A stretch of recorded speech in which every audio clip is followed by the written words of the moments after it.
Good morning. Myself, Professor A.M. Kittur. Today we will discuss about Introduction to Database Management System. Before we understand what is the meaning of DBMS, that is Database Management System, right? We have to understand these basic terminologies. As you already know, data is figures and facts that can be recorded and stored into the computer, right? For example, here roll number 10, say for example Sunil, right? Say for example pass, right? Say for example date of birth, right? All those things is called as data, right? So this data can be stored into the particular computer, right? So the figures and facts that can be recorded and stored is called as data, right? Next one is coming to column field of attribute. Suppose if I write here roll number, if I write roll number, here I write 10, 20, 40, right? This is called as a column, that is called as column name is roll number, all having similar values. I'm storing all the roll numbers of the particular student, right? So this is called as column, right? I can add one more column, say for example here called as name column.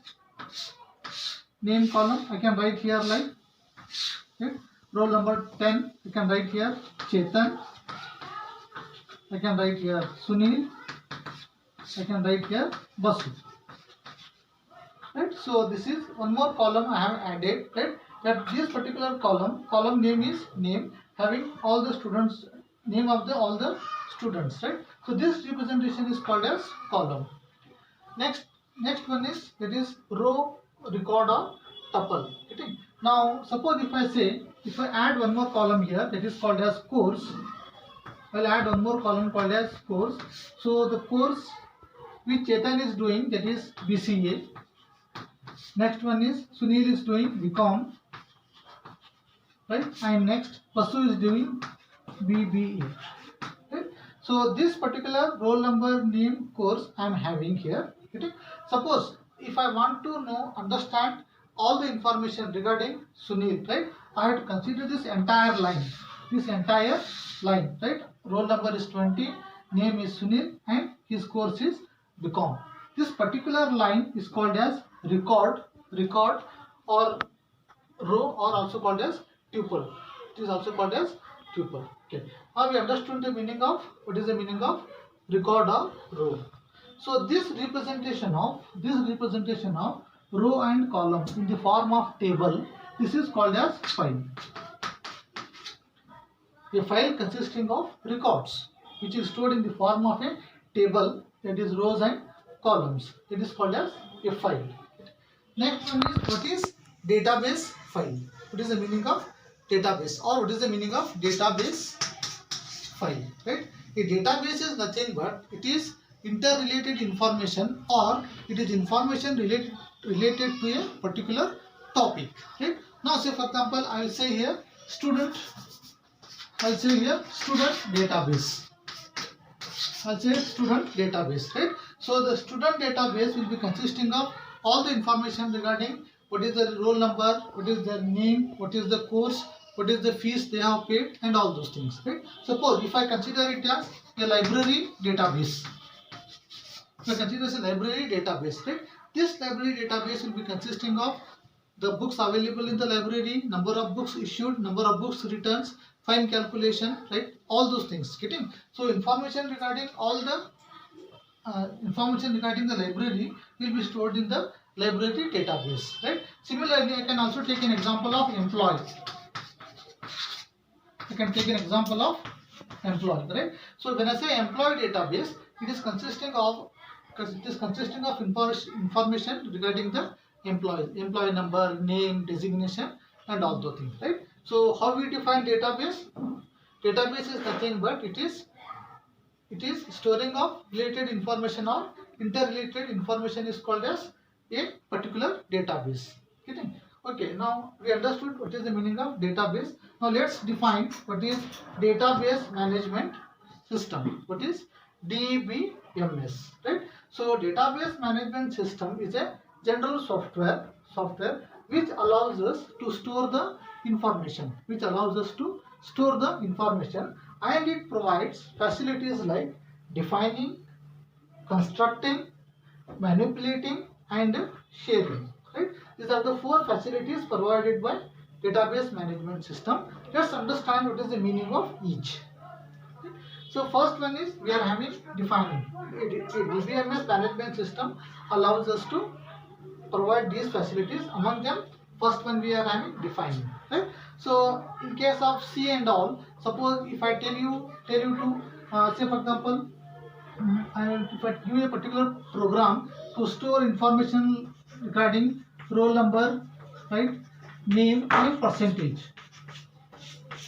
Right? Suppose if I tell you to create a particular structure or create a particular class and store this particular information, right? So roll number, you define it of type integer, right? Name, you define it of type character, right?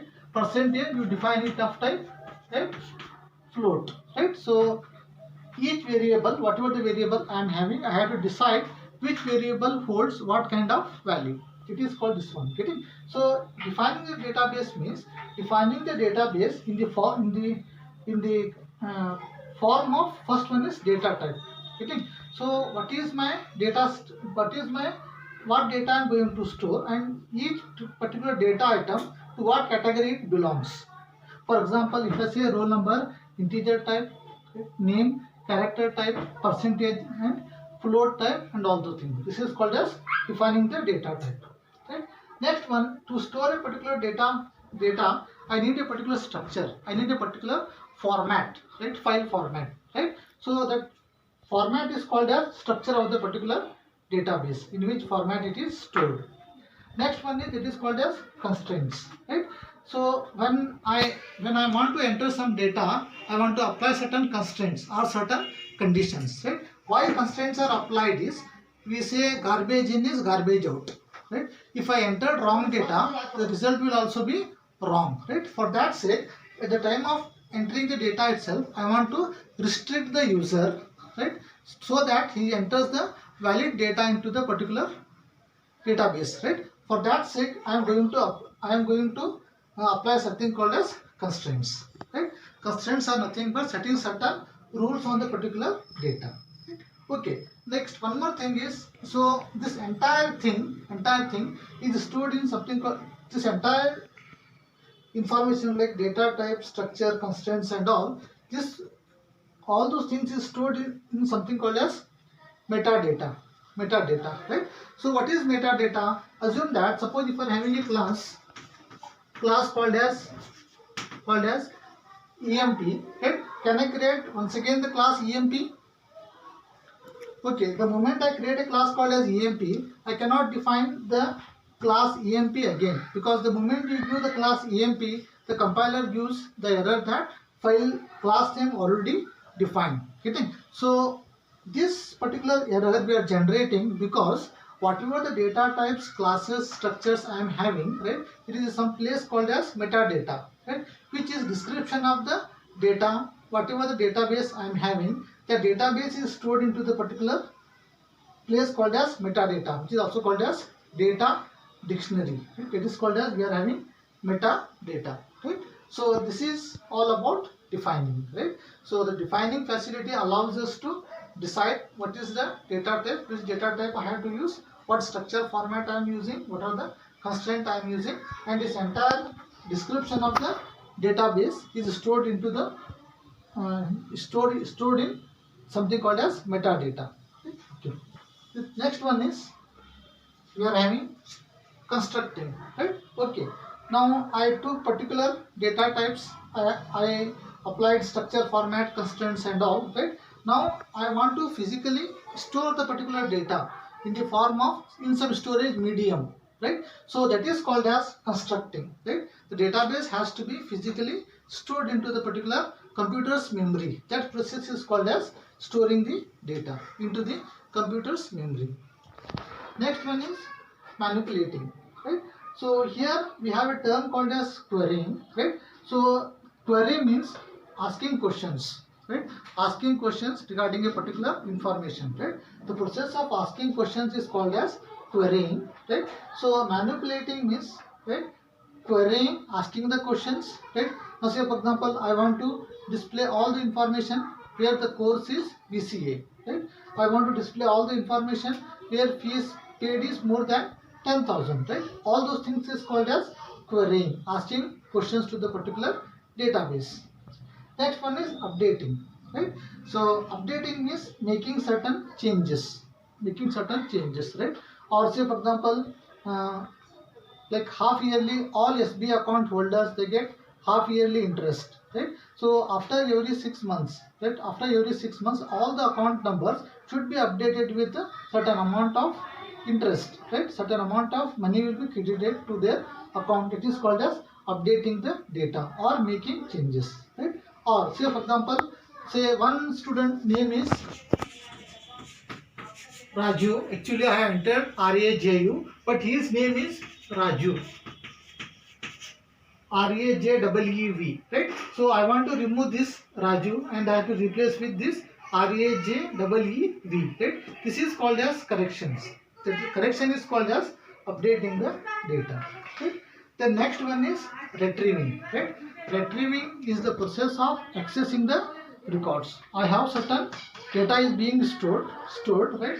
I want to access them depending upon my requirements, right? So when I say a database, different people will access the particular database, right? There the needs will be different, right? Depending upon their needs, they can access the particular data. That is called as retrieving the data. Okay. And the last one, that is called as sharing, right?